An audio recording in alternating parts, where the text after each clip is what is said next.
Al McFarlane. Welcome to The Conversation with Al McFarlane. I'm glad to be here and glad to have you along as well. Monday, the beginning of a new week, an exciting week, I think, a week full of controversy to begin with on a variety of levels. We'll discuss several important things in the hot topics this morning, but today is Monday, August 7th, 2023.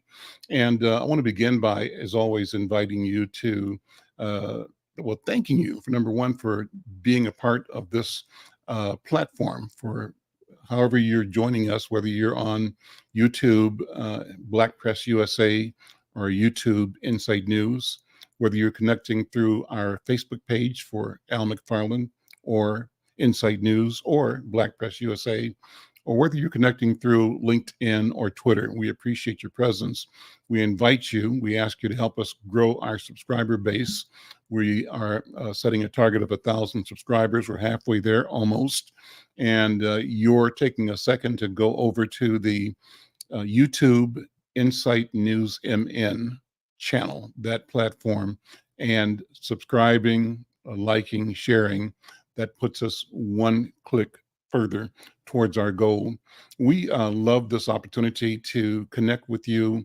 Our mission here is simply to conduct good interviews, to talk to people that are doing things, saying things, working things out in our community, and to create content not only for distribution on the social media channels that I mentioned, but to create the historic record. We are, at the end of the day, a newspaper, a Black newspaper, and our mission, our vision, our goal, our work is to document who we are, who we say we are, who we have been, and who we are becoming, and to enshrine those descriptions in the archive of our community, but also in the public mind. We say we are creating a public mind, creating a consensus about what the future is that we can co-create with other people in community.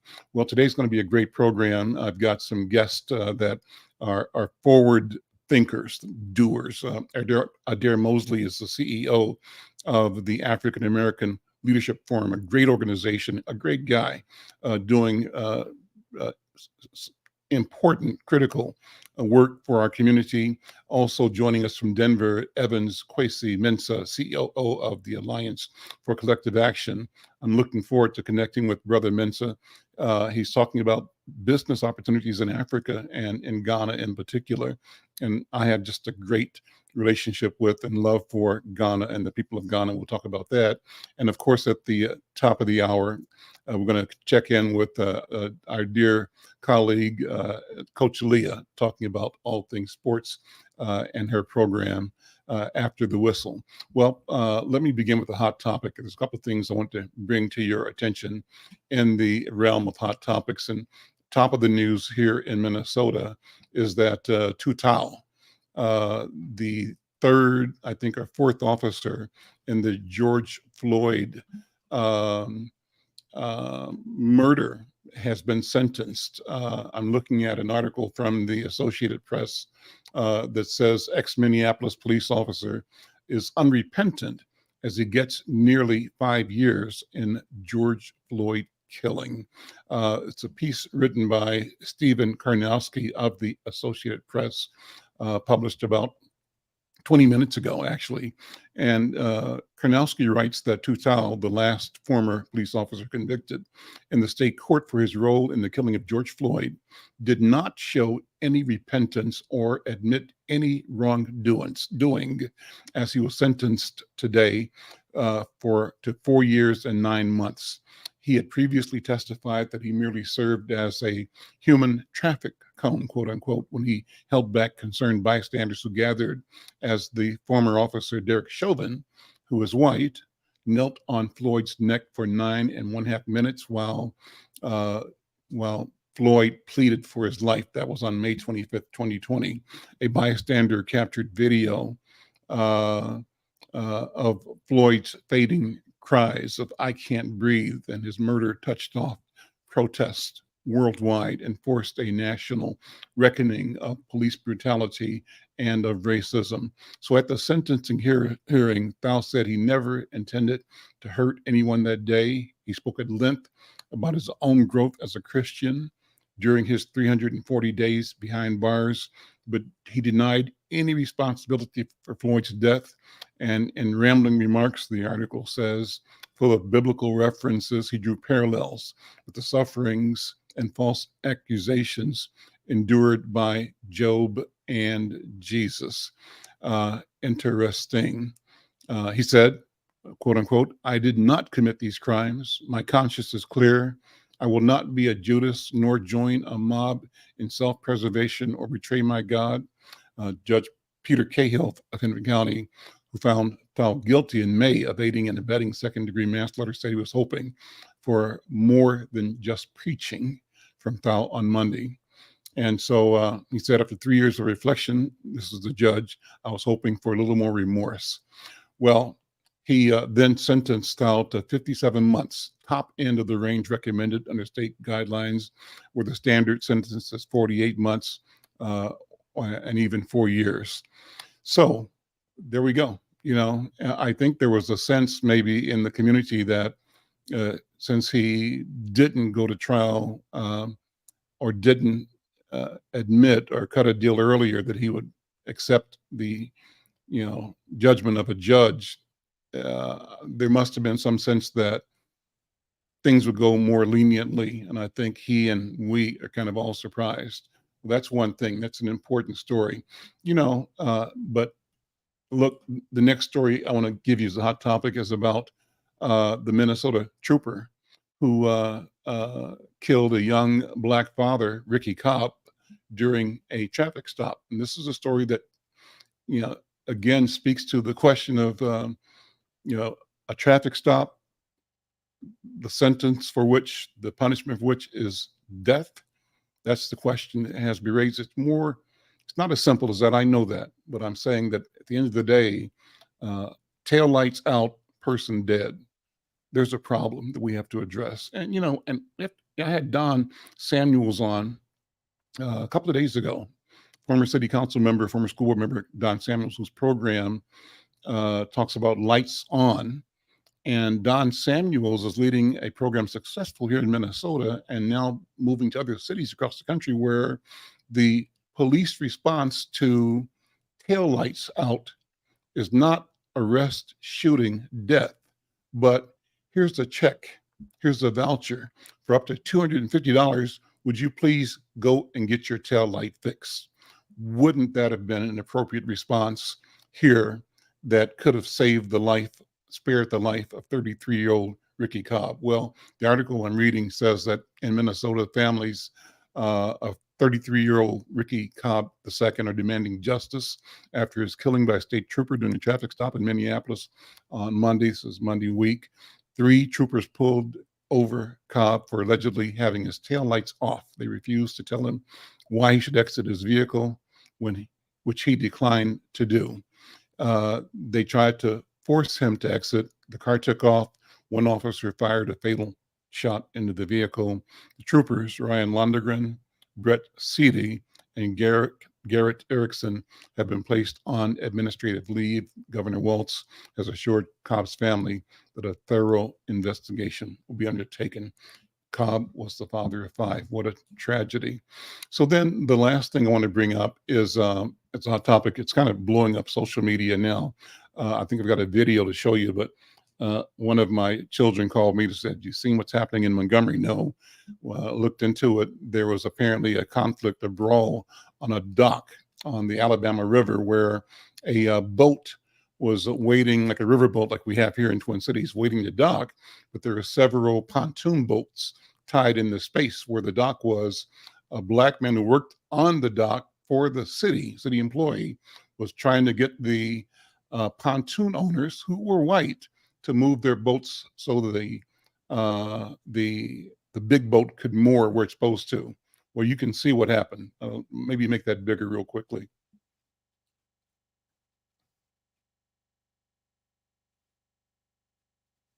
So here's the short story on this.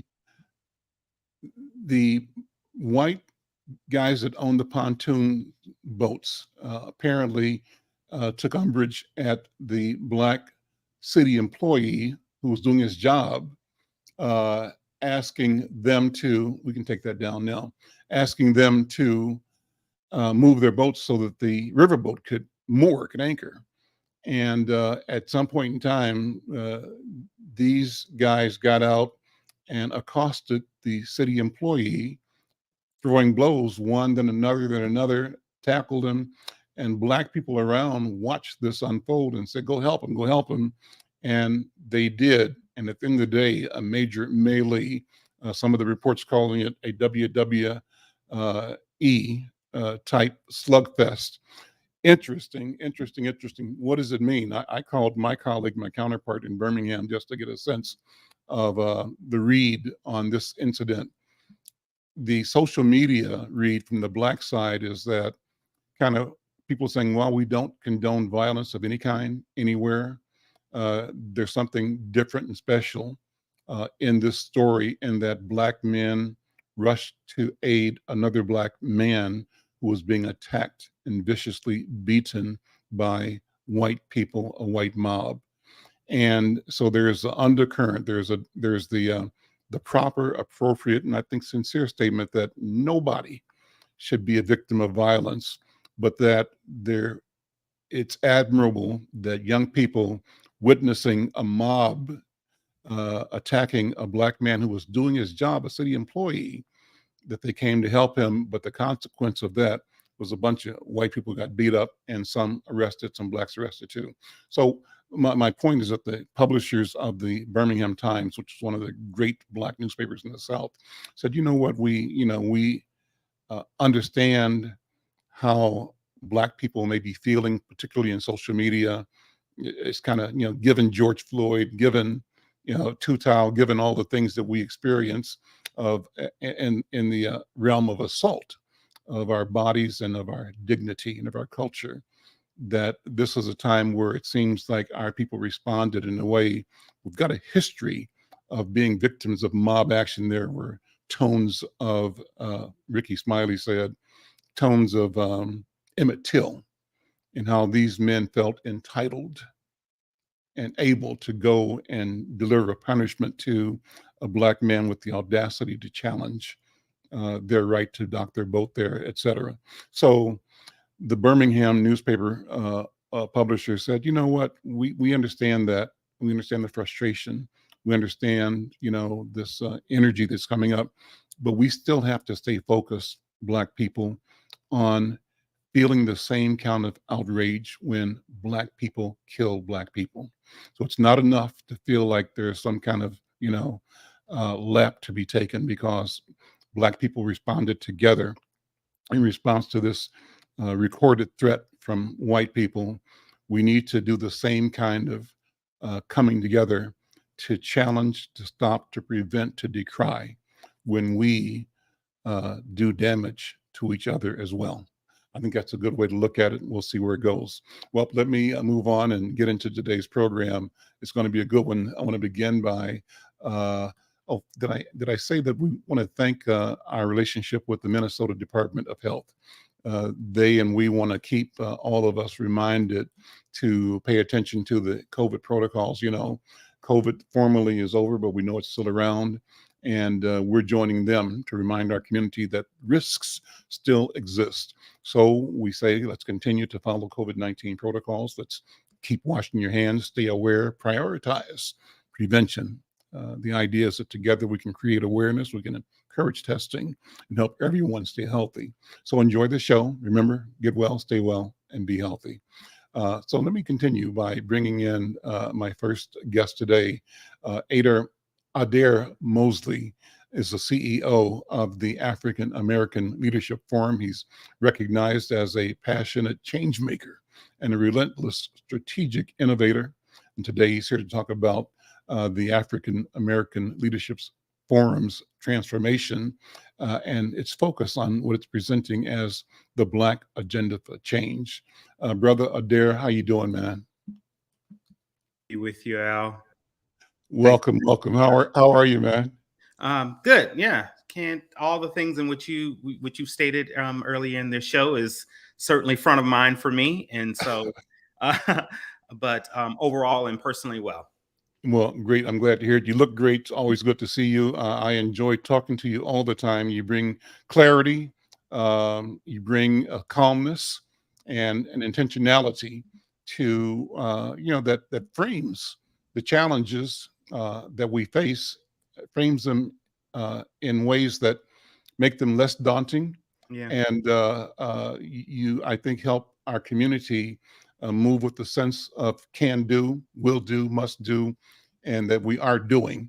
And so Yes. we must fear not and must not be faint of heart. We can make change because that's our mission of the moment. That's how I see and hear your voice, Brother Adair. So talk about, first of all, let's give our people that might not know African American Leadership Forum 101. Let's give the background, the story, the mission of the organization. Yeah, absolutely. And so many of you, if you don't know, but the organization is in its 16th year, started out as a really Gary Cunningham and a host of other leaders who were in ensuring that we had a credible kind of Black institution that would champion the needs or the outcomes for Black Minnesotans, and so largely focused in the metro. And so this was a volunteer group of individuals that would meet at regular convenings on a Saturday morning to talk about a host of things that we were experiencing as Black people. And in many ways, as you talked about, the Black Agenda for Change is not new. That the forum has always, at its core, put forward an agenda, put forward solutions that were going to create better outcomes for Black Minnesotans. And so go right on into Yeah. the agenda. Yeah. And so I have just in my in 3 days, 9 months with the organization, really just come in to not only bring forward that historical kind of knowledge and why the organization exists, but also to think futuristic about what ultimately do we want to achieve, and not only as an organization, but as a community.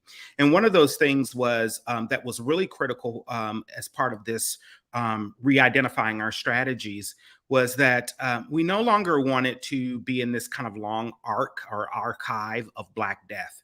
And so much right now of what we consume around our Blackness, especially here in Minnesota, is paired with both disparities, paired with despondency and brokenness. And a lot of the language is coupled with racism. And yes, we are experiencing those things, but that's not the fullness and the completeness of our Blackness.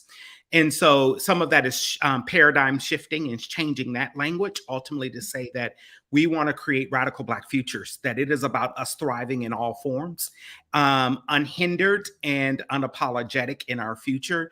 And how do we build the systems and the communities in which we want to thrive in? And so we're pulling forward some of that kind of Afrofuturism, if you will, to say that how do we dream the radical futures for ourselves, but also put the plan into action to make it come true.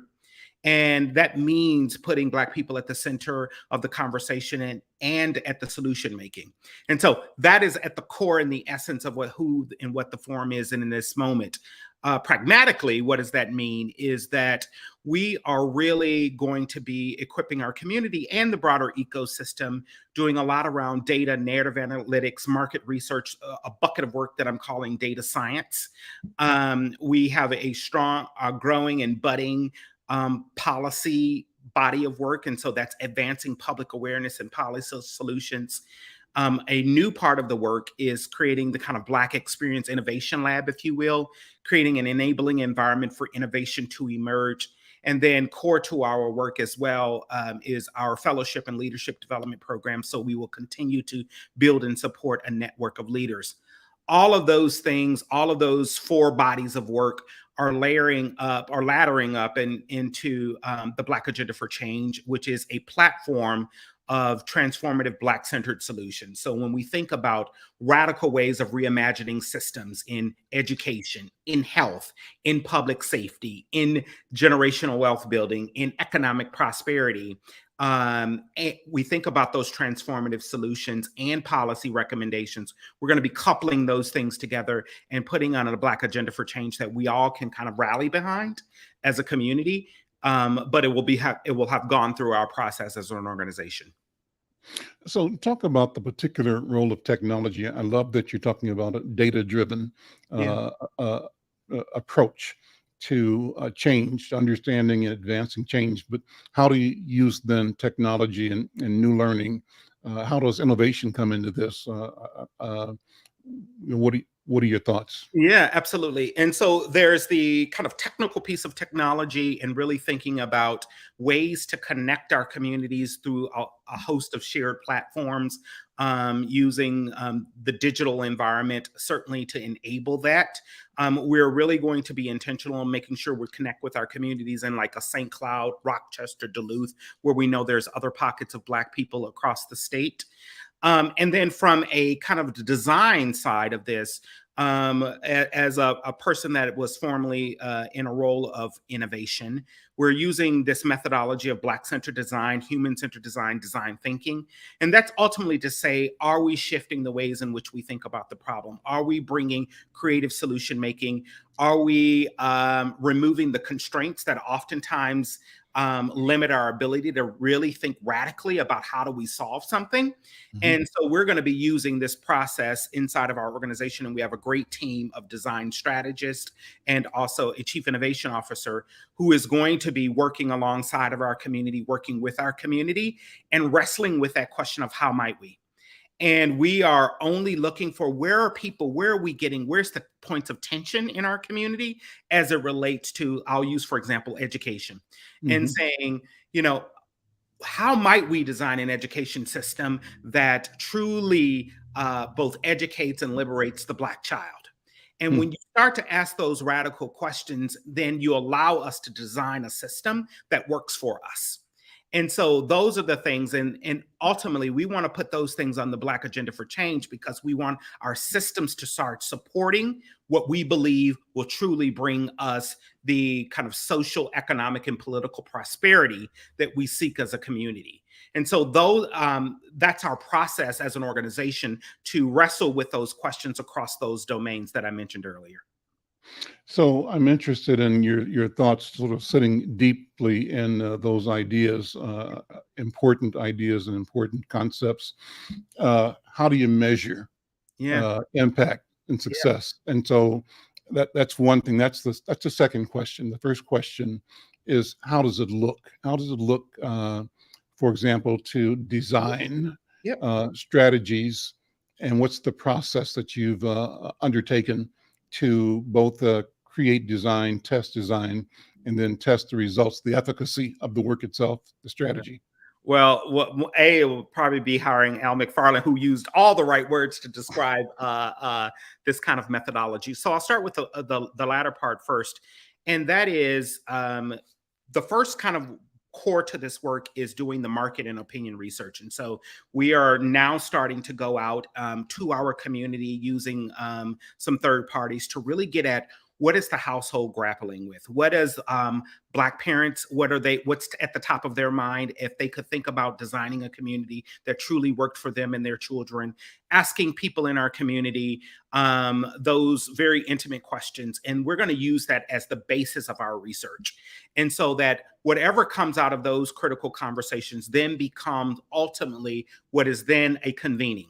And and you'll know this, that we will continue to um, do the convenings around critical topics as it relates to Mhm. education, as it relates to health, as it relates to public safety. And we want Mhm. to be able to bring what we're describing as beautiful experiments across our country. Where are Mhm. there pockets of these things already happening? They Mhm. may not be at scale, but there are pockets of them. And can we bring that more proximate to our community? Can we bring the individuals that are leading those charges to Do you have some examples? That sounds exciting. What yeah. examples? You must have somebody in mind already. Yeah, lots of people. If Okay. I take education, it would be like Couple of, yeah, bring a couple of examples for me. like a Dr. Bettina Love or a Okay. Kareem Weaver in Oakland, California. It's just a phenomenal list of people, and I can do this across a lot of domains. But then when we're doing those convenings, that's the dialogue. That's the Mhm. exchange between community. And whatever bubbles up out of that becomes the design question. Mhm. That becomes the design question, because that's what we're looking for, is where's there a point of tension? Where's there synergy? Where's there critical mass around a particular topic? And saying that's the thing we must deal with. That's the question we ask. And then that goes into a design process of what you just said, testing and piloting, and ultimately saying, can we test this in small scales in a school, in a health system? Can we test this? And then where can we attract the resources and policies that undergird this, and to make it more mainstream, ultimately to getting the outcomes? And there's like behind the scenes, there's quite a robust what I'm describing, a theory of change that talks extensively about how we will ultimately measure this work. But a lot of this is the knowledge sharing and awareness. So that's one bucket. Some of this is going to be the adoption of the types of solutions that come out of these design sessions. Are they getting adopted by institutions? Are we getting the types of policies passed necessary that's coming from our community? And then on our leadership development and capacity, are we equipping community members to be the architects of the future through our social, through our leadership development programs? So quite a robust measuring, evaluation, and learning framework. Well, quite exciting, quite exciting. And so let me ask you, how do you include Yeah. or deal with what I would say as a reporter are artificial barriers to the capacity or the history of ideation in our community? What do you mean, Al McFarlane? If you convene people and say, where does it hurt? Yeah. Well, it's my paycheck, it's my health insurance, it's my car Absolutely. note. And that's true. It does hurt. But what does that reflect more deeply? And does our approach, our examination, go to structural systems Yeah. that allow even us to believe that's the way it is, Yeah. so that we don't question the framework that is invisible, that is omnipotent, that is Oz-like, right? And I think that we sometimes call ourselves not lethargic, that's not the right word, but there's a word that'll come to me in a second Yeah. that that reflects lack of engagement, lack of energized examination. And I think that's ascribed to us, but it does not reflect Yeah. our real both the interests and ourselves. So how do we unlock Yeah. and move ourselves beyond this historical structured? And so let me relate that to the moment. The moment that I'm talking about is the moment we just watched in Mobile, Yeah. Yeah. Alabama, Montgomery, Alabama, Yeah. where some would say it was different, but there was a different coming together of people that didn't know each other around a incident of injustice that was unfolding, that had a familiar ring. It felt like Mamie Till Mobley, Emmett Till, Yeah. and all the historic power arrangements where somebody felt it was their right and their duty, their ability to call the shots, and we had nothing to say about it. This spontaneous reaction challenged that order. How do we move ourselves to we were challenged with integrity and with planfulness and with our best intentions of creating the best for humans? How do we do that? Does your system allow that? I Yeah. think it does, but I'm asking you to Yeah. Yeah. to wax long on it. Go for it. Yeah, that's a great question, and one that we've wrestled with, and Mhm. I think we'll continue to. And I just brought this up to the team the other day, because what I hear you saying or asking in this question is that there are moments, like there's an acute issue around Mhm. any of these Mhm. topics as it relates to education, that oftentimes encumbers our ability to be able to dream about it, like in the future. And also getting our community to go there. How do we deal with the acute issues of, let's say, public safety or Mhm. intercommunity violence, while also trying to build towards a more equitable or public safety system? And I think the role of this organization, and frankly, yeah, us as facilitators need to hold both. Mhm. Need to be able to extract the things that are front of mind for people, while also getting them in spaces to be able to radically dream about how it can be different. And every day, as we, one of the great benefits of our organization is we brought in Dr. Catherine Squires, who's a former interim dean at the University of Minnesota at Humphrey, and she's just been doing radical kind of self-care work with us, but also saying that one of her things was these incremental things that need to happen. Yes, but how do we ensure that people understand that they're building towards something greater? Mhm. And that is oftentimes, I think it breaks down in dialogue. We don't bring community along enough, Mhm. or the solutions that are presented are sometimes presented as haphazard rather than the whole. And getting people to understand how what we do today is actually compounding into something greater. And that means that when we're addressing acute issues, that it has to be intentional, that there has to be a level of intentionality there that is in pursuit of our bigger dream. And so I think as an organization, we are going to get people who will come into the space who will already be at the end and are radically dreaming about it. And then you will have people who are dealing with the acuteness of something. And we're going to have to hold space for both of those things because both are true. Mhm. But if we want to build systems that feed or get at that systemic, then it truly is about that Afrofuturism, if you will. It truly is about that futuristic thinking. And we want to make sure that the conditions are right for that. And sometimes that means answering one question before I can jump into my own agenda.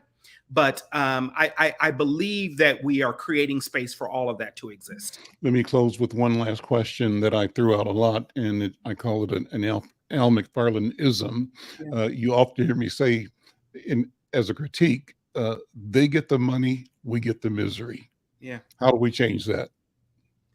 Well, I think this is where we are really coming in and saying that this is Black centered, that it's Black driven, and that ultimately we get the resources and we can allocate it towards the things in which we see necessary for our community. And so I think we change it by continuing to show solidarity, to show unity amongst the Black community, that we jettison the language of deficit from us collectively. We show up in unity around the things that matter. We don't have a deficit mindset. I think we need to think in terms of abundance, because there truly are enough resources to be able to source the things in which we dream. And my answer to my question, Adair, is that we adopt the mantra that our health is our business. Yeah. Our education is our business. Yep. Our culture is our business. Our security and our safety is our business. Justice is our business. We are the creators, we are the owners, and we come as the solution and with the solution at the table of decision. And we are committed to and capable of creating futures in which we win. And the caveat there is that the winning we're talking about doesn't require that somebody else lose.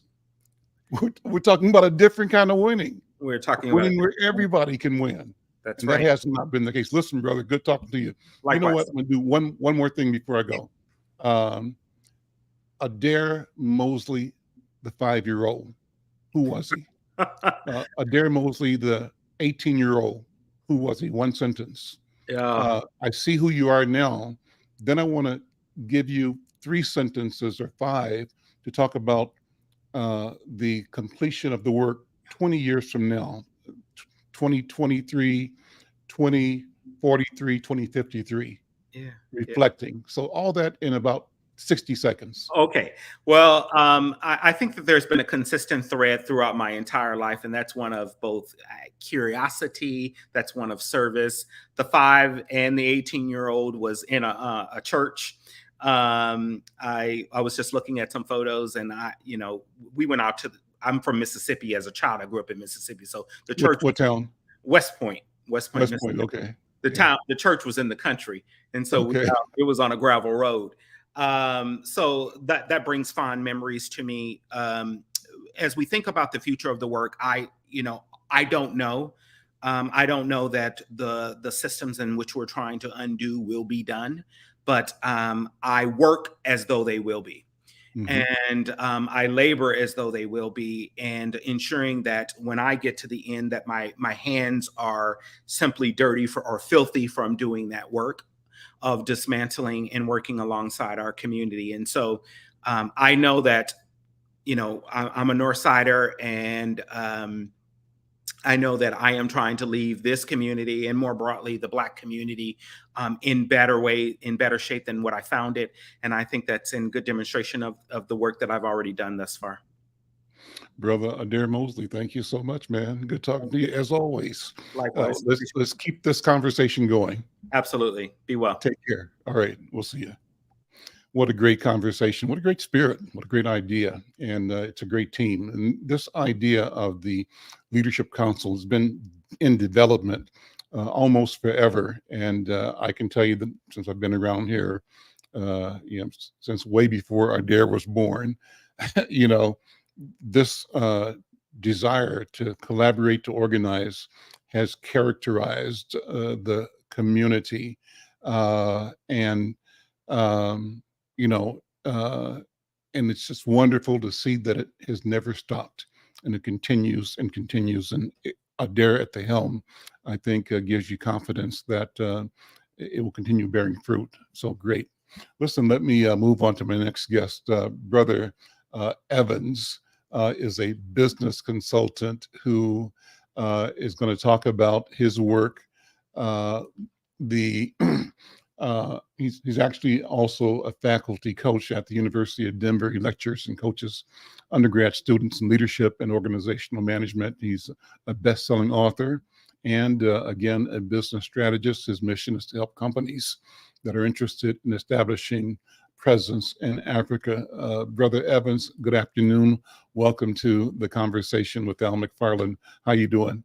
Amazing. Nice meeting you. Amazing energy and spirit you got out there. Thank you for having me.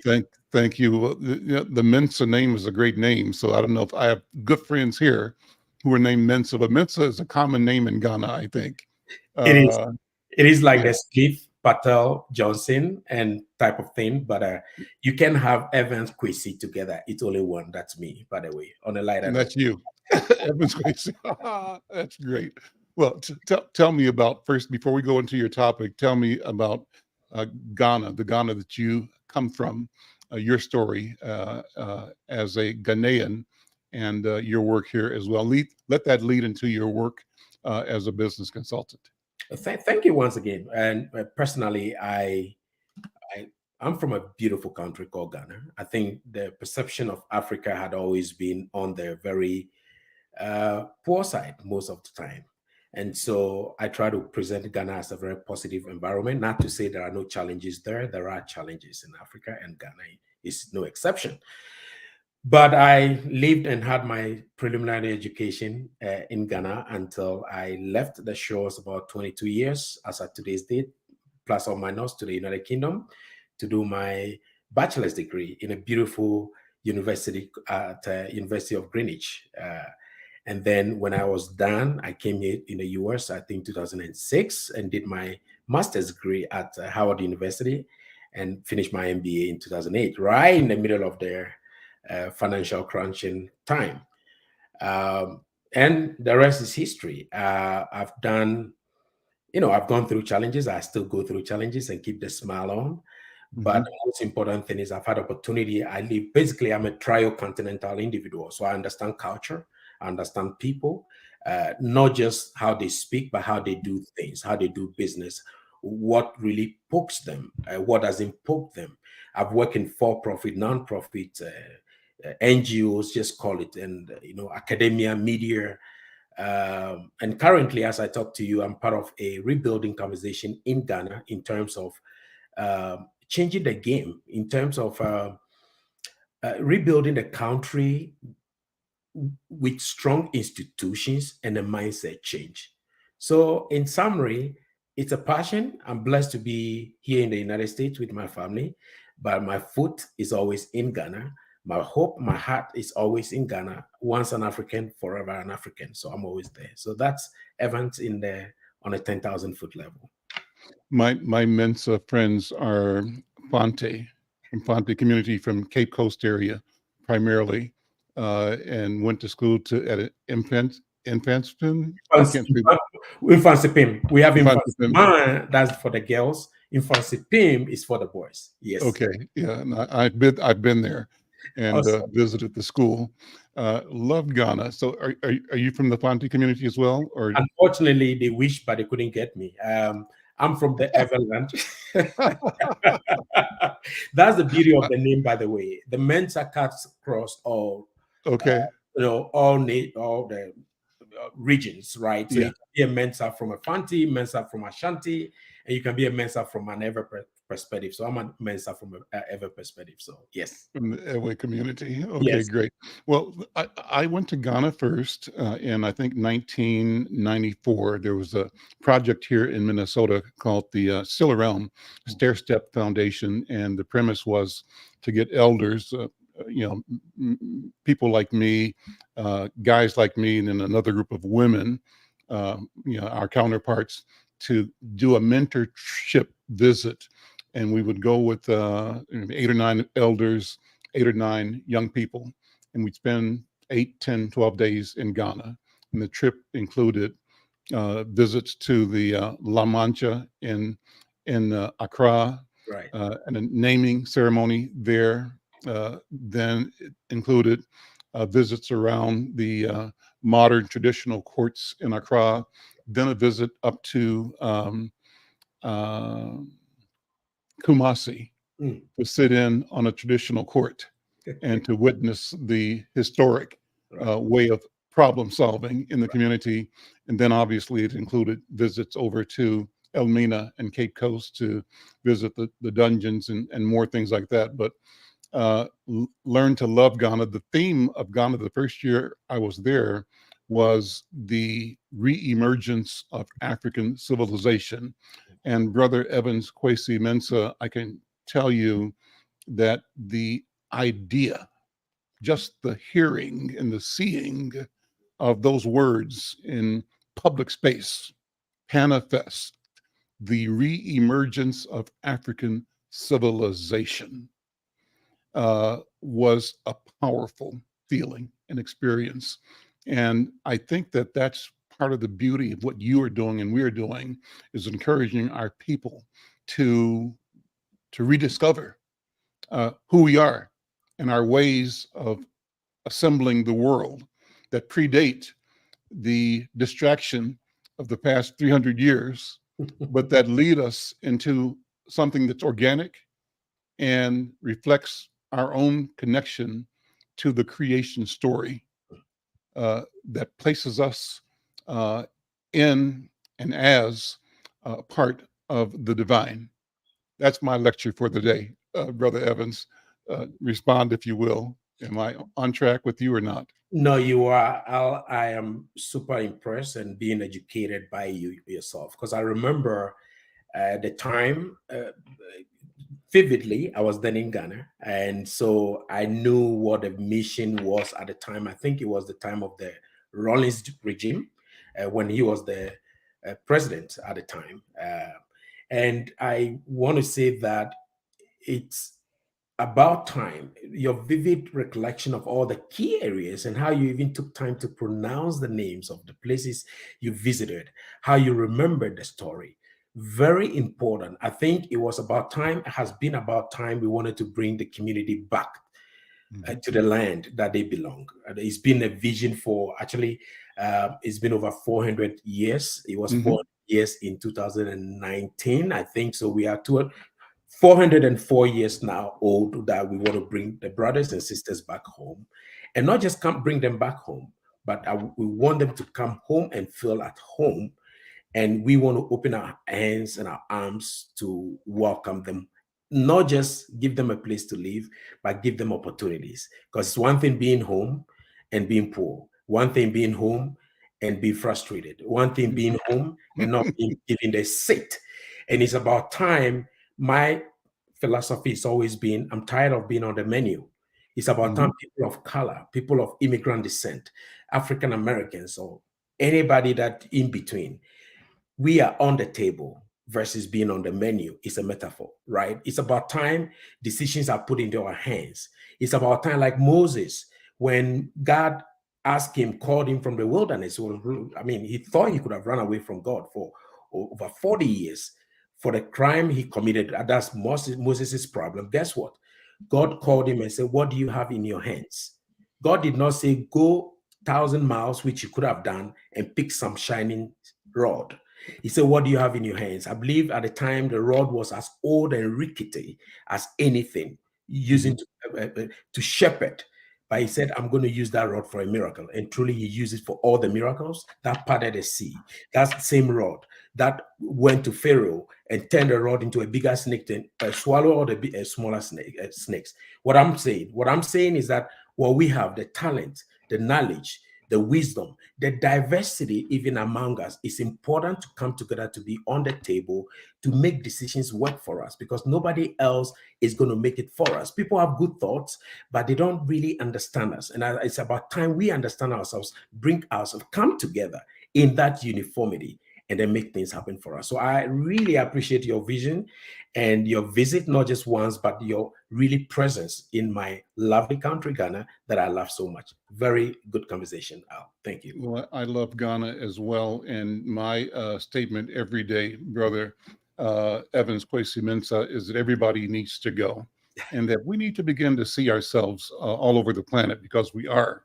And we need to change our attitude about what is ours. And the ours means that we should see ourselves, anywhere on this planet that we choose to be, but in a way that's respectful of everyone that's there and respectful of our relationship with everyone that exists at the same time. So let me get back to exactly, your work, and how do you help companies navigate challenges and seize opportunities when they want to create a presence in Ghana? What does that mean? What are you telling, and how are you advising, directing, supporting entrepreneurial or corporate opportunity in Ghana? Mr. McFarlane, very good questioning. And I don't know your background as a journalist, but very good questioning, by the way. So in summary, what I do is, because I know the dance, I know the cultures. And sometimes people mention Africa like Africa is a country. Africa is a continent, bigger than putting US and Europe together, right? So it's a country, it's a continent of 54 different countries. In America, we have 50 states. So basically, we have four more, huge. So I opened doors in understanding the untapped opportunities that are in Africa. A lot of business people want to have a footprint, but they don't know what to do. They don't know, they have good ideas because it works in America, or it works in the UK or Canada or in the Western world. They just rush into the continent assuming it's going to work. Well, some may work for a while, but my job is to create that cultural opportunity to bridge that gap between the understanding of the Western way of doing business and the way of the African way of doing business. They understand it, the language, not the spoken one, metaphor, in terms of how they do things, to connect the dots. So I do a lot of consulting on that, and also help on the other side, the investors who wants to make return on their investment. Of course, there's no free lunch, to make sure they understand the ground and what they need to do, the networks, the opportunities, what the do's and don'ts, like certain things you can go away with from the Western world. Here in Africa, no. We have a cultural pride system that we work with. And every country, like I was mentioning, is a continent, is different. So what would happen in Ghana might not happen in Togo or Nigeria or South Africa or Tanzania or Kenya, right? So you have to dance the dance differently. And by the way, in the United States, it is called United States. Just on the federal level, every state has different ways of doing things. The states, it's like the governors are the presidents of every state. So it is in Africa, right? Every country for that matter, in the continent, have their rules and regulations. So we need to make sure that our values are protected, businesses are having their return on investment, and what does that mean? But most importantly, connecting the dot between intent and impact. Because at the end of the day, you can have good intent to get into the continent and do great things, but we want to make sure it connects with the impact. And we want people in the continent to not just to get out of the mental slavery, right? We've been physically slave for years.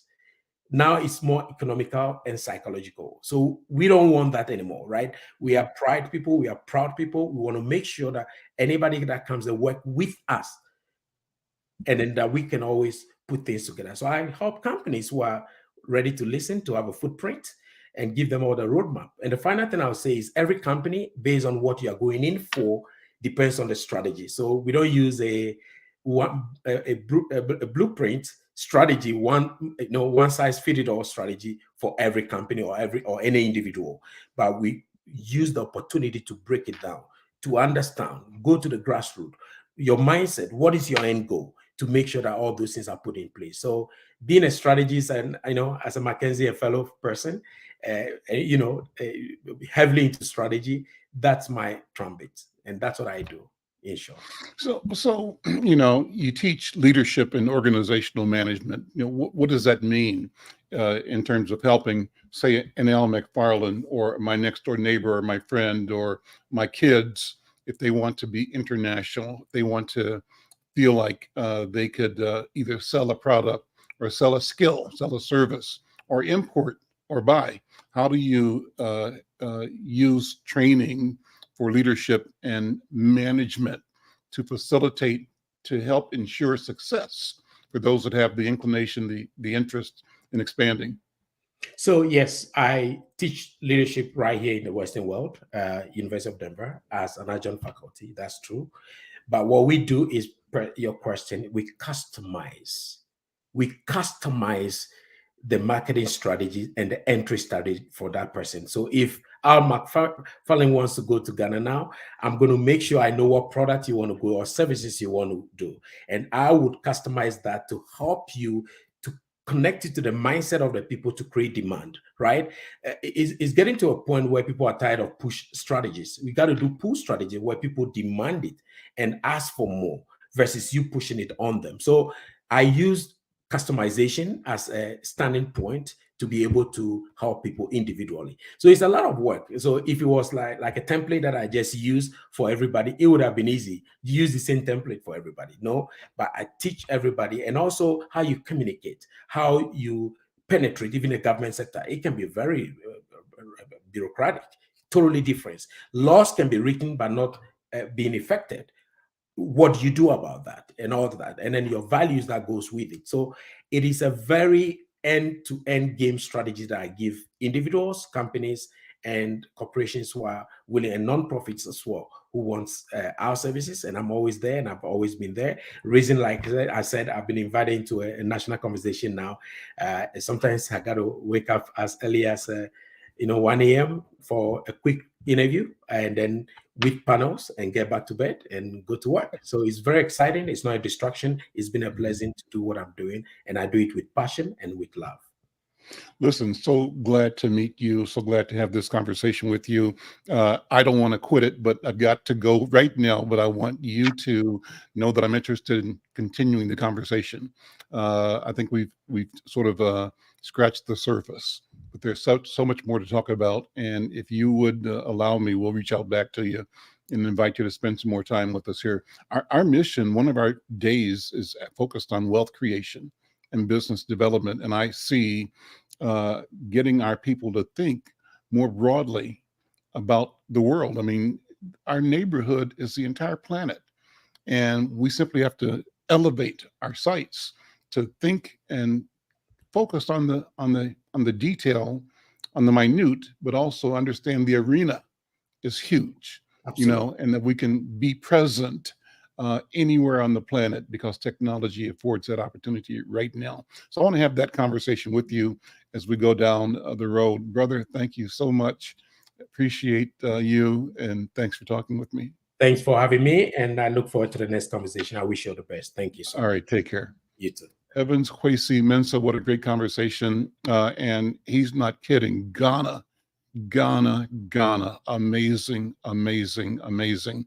And I hope that if more of us, do things like DNA and genealogy work, we will continue to discover our own personal familial lineages and connect with our cousins and great second and third and fourth removed relatives.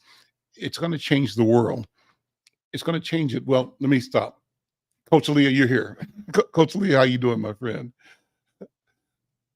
I'm about to get into a track here. You're muted. You're muted. I know, right? You were getting in that groove. I felt it coming. Yeah, but a very fascinating conversation. And I heard Ghana is all of that. I cannot wait. Have you been to Africa yet? Have you been? I have not. The only place overseas I've been. You gotta go. You gotta go. Yeah. Yeah. So just really quick, I'm going to talk about my trending topic, shameless plug. This past weekend was my 40th year high school class reunion. Right. Washburn Millers were in the house thick this past weekend, and it was so much fun seeing folks that I had not literally seen since we walked across the field, walked across the stage during graduation, and it was so much fun.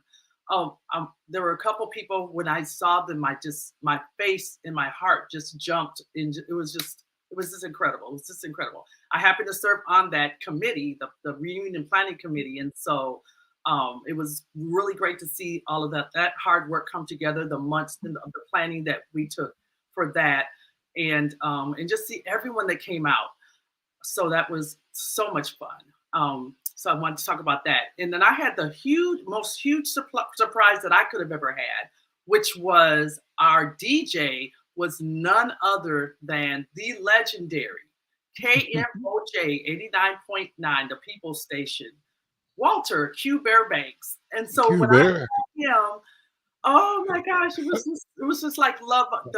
He's always been a big brother, huge supporter of just any and everything that I've ever done. And I've been a huge supporter. Good guy. As well. Good man. Good brother. So much fun to see him and just enjoy the time between of him DJing and playing all the old hits from back in the day.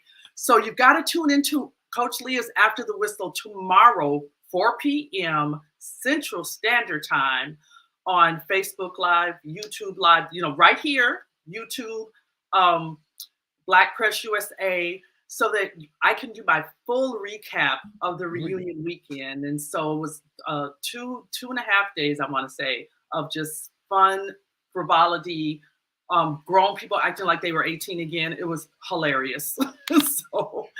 And then the other thing that I just wanted to share is 10 seconds. 10 seconds. This got to be the Purple Day, Prince Day. They were honoring Prince with his name being named a portion of Chanhassen's Highway 5 named after Prince. And so they're doing a bunch of things Prince. And so I'll be wearing my purple tomorrow in honor of that. Listen, thank you, my friend. Tune in to Coach Leah tomorrow. We'll take care. I'm Al McFarlane. We'll see you next time.